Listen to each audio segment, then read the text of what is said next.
This is the story of a long-gone era. In the country of India, nearly 5,000 years back, lived a boy named Eklavya, the son of a tribal chief in the forests of the kingdom Hastinpura. Eklavya was a brave, handsome boy. He was loved by all. But he was not happy. His father saw that something troubled Eklavya. More than once he found his son lost deep in thought when other boys enjoyed the pleasures of hunting and playing. One day the father asked his son, "Why are you so unhappy, Eklavya?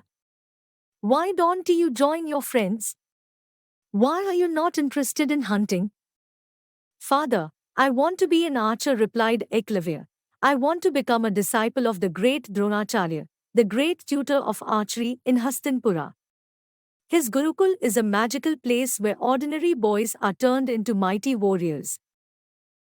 Eklavya saw his father was silent. He continued, "Father, I know that we belong to the hunting tribe, but I want to be a warrior, father, not a mere hunter. So please allow me to leave home and become the disciple of Dronacharya." Eklavya's father was troubled, for he knew that his son's ambition was not an easy one. But the chief was a loving father, and he did not want to refuse his only son's wish.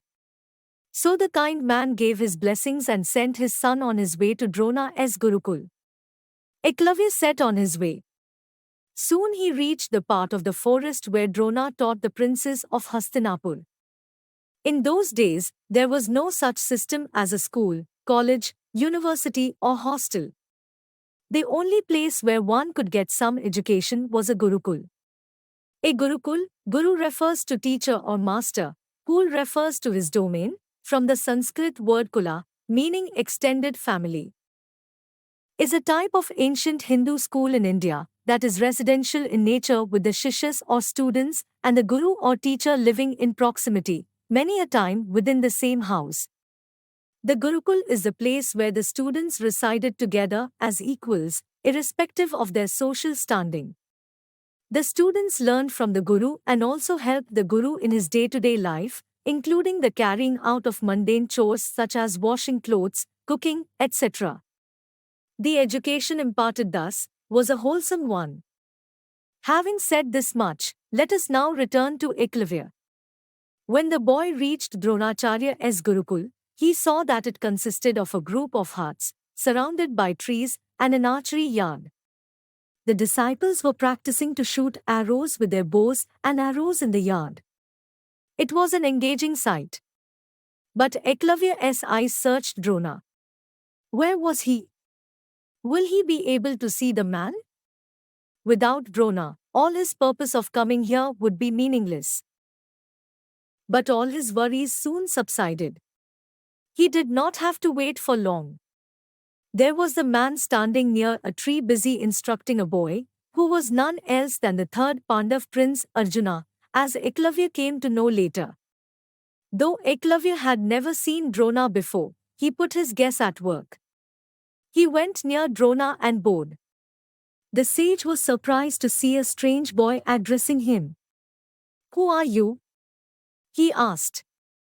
"Dronacharya, I am Eklavya, son of the tribal chief in the western part of the forests of Hastinpura." Eklavya replied, "Please accept me as your disciple and teach me the wonderful art of archery." Drona sighed. "Eklavya, if you are a tribal hunter, you must be a Shudra, the lowest social community according to the Vedic caste system. I am a Brahman, the highest caste in the kingdom. I cannot teach a Shudra boy," he said. "And he's also a royal teacher," interrupted Prince Arjuna. "Our Guru has been appointed by the king to train us, the princes and the highborn. How dare you come inside the Gurukul and seek him? Leave." Now, he spat out, looking enraged that Eklavya had disturbed his practice. Eklavya was stunned at Arjuna's behavior. He himself was the son of the chief of his clan, but he never insulted anyone below him in such a way. He looked at Drona for some kind of support, but the sage remained silent. The message was loud and clear. Dronacharya also wanted him to leave. He refused to teach him. The innocent tribal boy was deeply hurt by Drona's refusal to teach him. It's not fair, he thought miserably. God has given knowledge to all, but man alone differentiates his kind. He left the place with a broken heart and a bitter taste in his mouth. But it could not shatter his ambition to learn archery. He was still as determined to learn archery. He was still as determined to learn archery. I may be a Shudra, but does it make any difference? Thought he. I am as strong and zealous as Drona's princes and disciples. If I practice the art every day, I can surely become an archer. Eklavya reached his own forests and took some mud from a nearby river. He made a statue of Dronacharya and selected a secluded clearing in the forests to place it. Eklavya did this because he faithfully believed that if he practiced before his guru, he would become an able archer. Thus, though his guru shunned him, he still held him in high esteem and thought of him as his guru. Day after day, he took his bow and arrow, worshipped the statue of Drona and started practice. In time, faith, courage and perseverance transformed Eklavya the mere tribal hunter into Eklavya the extraordinary archer. Eklavya became an archer of exceptional prowess, superior even to Drona's best pupil, Arjuna. One day while Eklavya is practicing, he hears a dog barking. At first, the boy ignored the dog, but the continuous disturbance in his practice angered him. He stopped his practice and went towards the place where the dog was barking. Before the dog could shut up or get out of the way, Eklavya fired 7 arrows in rapid succession to fill the dog's mouth without injuring it. As a result, it roamed the forests with its mouth opened. But Eklavya was not alone in his practice. He was unaware of the fact that just some distance away, the Pandav princes were also present in that area of the forest. As fate would have it, that day, they had come with their teacher, Drona, who was instructing them about some finer points of archery by making them learn in the real-life condition of the open jungle. As they were busy practicing, they suddenly chanced upon the stuffed dog, and wondered who could have pulled off such a feat of archery. Drona was amazed too. Such an excellent aim can only come from a mighty archer, he exclaimed. He told the Pandavas that if somebody was such a good archer, then he surely needed to be met. The practice was stopped and together they began searching the forest for the one behind such amazing feat. They found a dark-skinned man dressed all in black, his body besmeared with filth and his hair in matted locks. It was Eklavya. Dronacharya went up to him. Your aim is truly remarkable. Drona praised Eklavya and asked, From whom did you learn archery? Eklavya was thrilled to hear Drona's praises. How surprised he will be if he told Drona that he, in fact, was his guru. From you, my master. You are my guru, Eklavya replied humbly. Your guru? How can I be your guru? I have never seen you before. Drona exclaimed in surprise. But all of a sudden he remembered something. He remembered about an eager boy who had visited his Gurukul several months ago. Now I remember, said he. Are you not the same hunter boy whom I refused admission in my Gurukul some months back? Yes, Dronacharya, replied the boy. After I left your Gurukul, I came home and made a statue like you and worshipped it every day. I practiced before your image. You refused to teach me, but your statue did not. Thanks to it, I have become a good archer. Hearing this, Arjuna became angry. But you promised me that you'd make me the best archer in the world. He accused Drona. Now how can that be? Now a common hunter has become better than me. The other princes remembered their master frequently praising Arjuna that he had immense talent and will be the greatest archer in the kingdom. They waited with bated breath. What will their teacher do now? Unable to answer Arjuna's question, Drona remained silent. The sage too was upset that his promise to Prince Arjuna was not going to be fulfilled. He was also angry with Eklavya for disobeying him. So the sage planned to punish Eklavya. "Where is your Guru Dakshina? You have to give me a gift for your training," the sage demanded. He had finally found a way to make Eklavya suffer for his disobedience. Eklavya was overjoyed. A Guru Dakshina was the voluntary fee or gift offered by a disciple to his Guru at the end of his training. The Guru Shishya Parampara, i.e., the teacher-student tradition, was a hallowed tradition in Hinduism.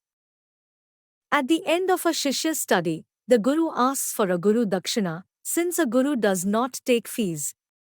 A Guru Dakshina is the final offering from a student to the Guru before leaving the ashram. The teacher may ask for something or nothing at all. Dronacharya, "I'll be the happiest person on earth to serve you. Ask me anything and I will offer it to you as my Guru Dakshina," he said. "I might ask something you don't like to give me. What if you refuse the Dakshina I want?" Drona asked cunningly. Eklavya was shocked.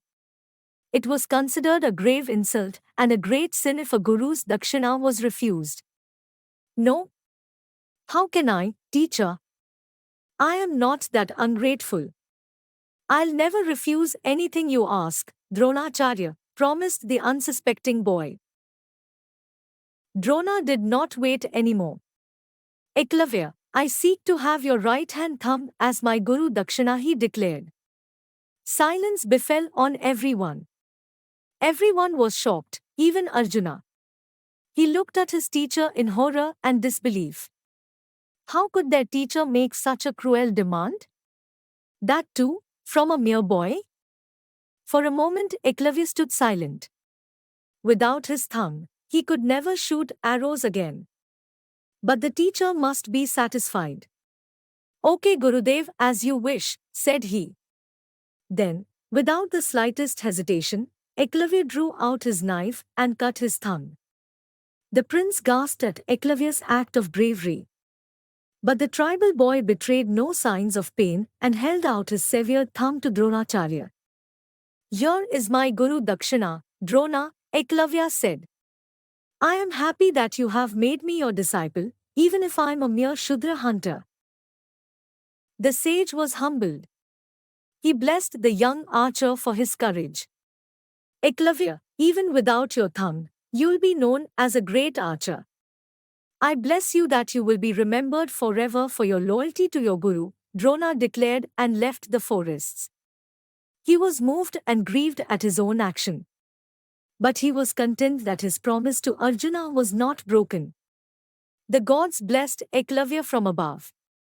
But despite his handicap, Eklavya continued to practice archery. How could he do so? When one is dedicated, one can make even mountains bow. With practice, Eklavya could shoot arrows with his index and middle finger, and he became a greater archer than he was ever before. His renown spread far and wide. When Drona came to know this, he blessed the boy silently and begged for divine forgiveness. And true to Drona's blessing, Eklavya is still praised as the most loyal and brave student in the epic of Mahabharata.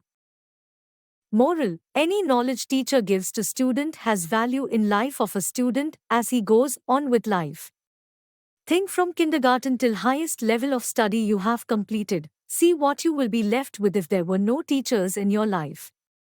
Parents give us life, love and help in going right direction, but teachers show us how to live life, shows us path and makes us self-dependable so that we can pick the right path.